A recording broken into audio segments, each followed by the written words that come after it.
Welcome to my second week of school. I didn't do much over the weekend, I just streamed a lot. I really should have gone to the shop, but it seems I'll have to work on my pickpocketing game.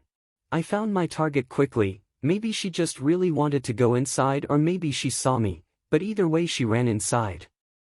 I practically have nothing, so why should that life lesson I learnt last week still apply? It shouldn't. I'm hungry and I just want enough to fill me up for today. And tomorrow. And the next day. And day after that. Yes, I know I have a problem. And it seems this girl knows it just as well as I do. And maybe she would understand my situation if I just asked her for food, or better yet, befriend her with manga. Or she could just give me nothing to work off. Sure, that's fine. My feelings aren't hurt. Maybe if I annoy her enough I'll get the attention I crave, or she'll just keep pushing me around. Maybe this is another life lesson. No, definitely not. Now, as you can see, I'm going into the girls' bathroom. This is not because I'm a pervert, it's because I'm allowed in here. Also, I really want to be able to talk to someone who I just tried to steal from. It'll help in the future. Come on, just a little bit of reciprocation, a sliver, a crumb. And here's, what's her name? I'm not sure. Well, anyway, she's here to help me. Come on. Come on. Yes, finally. See, peer pressure always works. Life lesson 2, complete. Before I even learnt their names, I learnt that they both like sport and jokes, which was great, and we actually had a good time talking. The cat girl's name is Rei Nyoko and the ram is Takumi Umi. At first they introduced themselves as girls, but after they asked why I was in their bathroom and I explained Bigender to them, Rei excitedly told me that she is girl flux. Using she/no pronouns, Takumi said she wasn't too sure if she'll be able to remember our identities, but she'll try. Then Meiji walked in. I wasn't sure if I should say anything since he told me he is a cis guy and that was only a few days ago. I tried to include him in our conversation to make it less awkward, but he just insulted our interests, so there wasn't much I could do. I went and sat on the bench, but then Kojiro came in, so I stood and started talking to them. Takumi and Meiji left and Rei was dipping in and out. While talking to Kojiro, I did try keeping Rei involved, but it was eventually just me and Kojiro. I consider her a friend, so I asked for money. Maybe I should learn not to do that. Eventually I left and heard people talking in the male bathroom. Going in I saw Eiichiro and another guy I didn't care to notice. Wow, baseball is really paying off for Eiichiro. Oh damn. That's when I realized it. No, probably not, he's just a friend. Yeah, definitely, completely, just a friend. Well, anyway, it is definitely, completely, absolutely time for class and not time for staring at cute boys. Class was absolutely torture. Damn my hypersexuality. I went to Izanagi, we aren't really friends but he seems to most honest, and asked him what I should do about my crush. Izanagi said that the crush was stupid, so I joked it off. It didn't work, so I tried some other topics with school in between as a buffer, knowing it's something we agree on. And now I'm pretty damn sure Izanagi doesn't like anything, at all. I wonder what he does at home. Be homophobic online? I don't know. While running up the stairs I noticed Kojiro talking to the person I tried to cheer up the other day, and they really don't seem to like me. I may or may not have been waiting around the classroom trying to pickpocket people when Rei ran up and bawled me over. It wasn't my best moment, especially not in front of Eiichiro. After class I went and tested if Izanagi really doesn't like anything, and as it turns out, he really doesn't. I decided I should get another opinion on my crush and turned to Kojiro. They didn't understand at all, and then we got on to sexuality. Kojiro identifies as a T4T lesbian, only dating people who are under the feminine trans umbrella, e.g. trans women, demigirls, paragirls.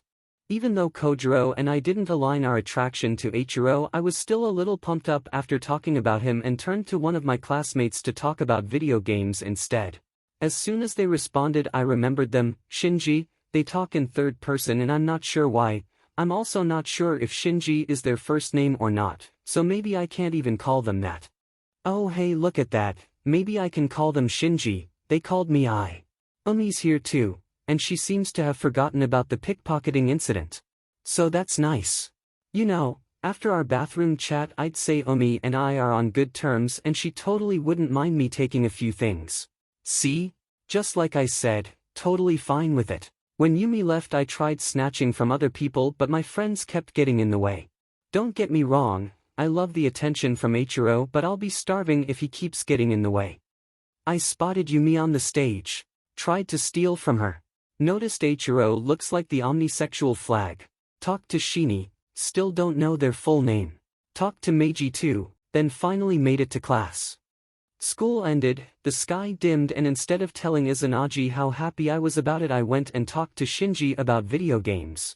Then on my way out I had to try steal from Yumi. Nothing interesting happened on the way home or when I got there. I just streamed, ate, streamed again, stretched then watched a comedy anime, showered, ate again, got changed then went to sleep. Spending that time chatting with the girls in the bathroom was actually pretty nice. I don't normally do this but I was feeling more confident when I woke up and decided to put on a dress. Of course I had to use this confidence for evil and pickpocket Yumi. She let me get away with it for so long that people started showing up, and still I continued to get away with it. That's not a very good moral, is it?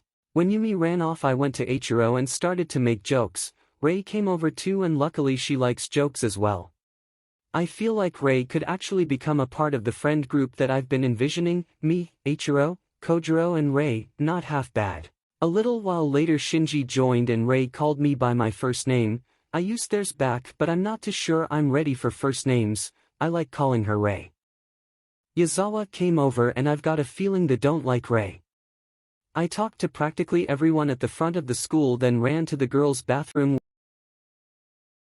where I found a present surprisingly addressed to me. Inside wasn't a lot, just 50 yen, but it was weird.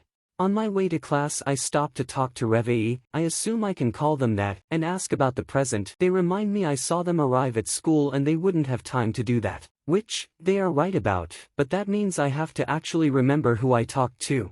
I know basically everything about Revy except one thing. The teacher is nearby so I talk about something else before whispering what I actually want to know, and they are just like me. Call it what you want, intrusive thoughts, hypersexuality, perversion, but I started imagining things as we talked. When I realized I freaked, I know I'm open to polyamory but I need to stop while I'm ahead. So, stopping while I'm ahead, I gave them a friendly compliment, reminding myself what we are and will always be. Friends. And isn't that nice? Not gonna lie, I'm becoming suspicious of this person, not just because of the horns but when I steal from them they catch on so quickly. Maybe they're a pickpocket themselves. And Yumi is back on hating me again, how lovely. And this person also seems to hate me, I don't even know their name, but I sway them back to liking me by hating school. I snuck up behind Yumi only just avoiding Eiichiro. I was surprised I was able to get as much as I could. But that didn't last long. I've successfully made Yumi hate me again and Rei completely ignored me. What life lesson am I being taught here? Right as I entered the gym I spotted Eiichiro. Remember how I was thinking about Revy before? Well, forget that completely, just like I did. I'd love to pretend something came of this conversation but nothing did. It was just a mundane friendly chat about baseball. Oh, how I wish it was something more. No need to call me desperate, I am very aware. I went over to Rei, yes I'm still calling them that, and made some small talk before asking their opinion on my crush. She really did not understand my feelings. I wonder why no one does. Does Eiichiro not have other friends? Anyway, I decided to just joke it off before heading to the next class, that being art. I made some quick small talk with Riku and then Rei before heading off home.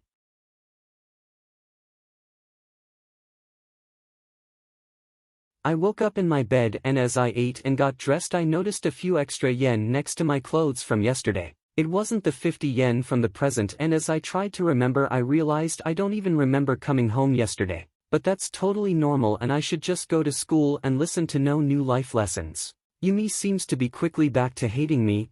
I try to fix the issue with talk of sports but it didn't exactly go as planned. I was about to break life lesson 1, then out of corner of my eye I spotted a present.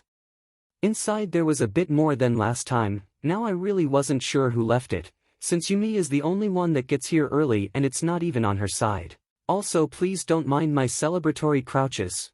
After a while Rei showed up and when I ran over and said good morning I noticed something. Best to ignore it completely, so I went to my other friends. Friends being, just Revy, They went over where the present was, which made me worry that it wasn't for me, but they said she wasn't looking for anything when I asked. So we moved to a very different conversation. When the rest of our classmates started showing up, Revy and I changed our conversation, and then Eiichiro came over. I would have copied fine if Ray didn't follow. Also, Revy just decided to abandon me, so soon after I left the group too. I ran to the girls' bathroom even though I wasn't femme presenting today. I just wanted to look for more presents. Unfortunately, Yazawa and Yumi were in the way. I tried to pickpocket Yazawa, but it didn't work, so I briefly creeped into the men's bathroom, looked for presents, and finding none. When I got out, the girls had moved and I was able to peek into the bathroom, though there was no present. I spotted that person. I should really learn their name and started pickpocketing them. I've gotten so good, the teacher didn't even notice, but eventually the person noticed and might be considering killing me now. I pretended a little too late that I was just on my phone, but luckily they spared me and I was able to go to class. As I avoided everyone and waited for gym to start, I thought of my various crushes, Ray, Revy and Eiichiro. I've got to think about this monogamously. Ray is the newest. Revy's was probably just from our perverted conversation. Maybe I should just try kiss Eiichiro. If I like him after, then he's the right one. Yeah, I'll do that. After gym class ended, I ran up to the male bathrooms and bumped into Eiichiro. Maybe this was fate. Maybe I should kiss him now, or maybe he'll walk away. After our next class, I was still struggling. Maybe when there's still time to see each other, I shouldn't kiss him. I should just wait until the end of the day.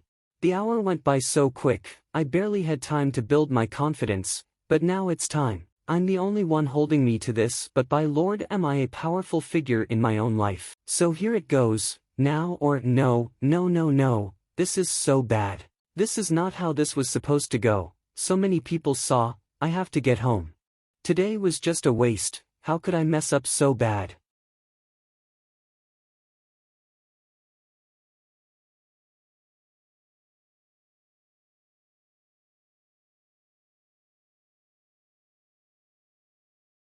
Feel free to check out my Instagram and the next episode. Goodbye.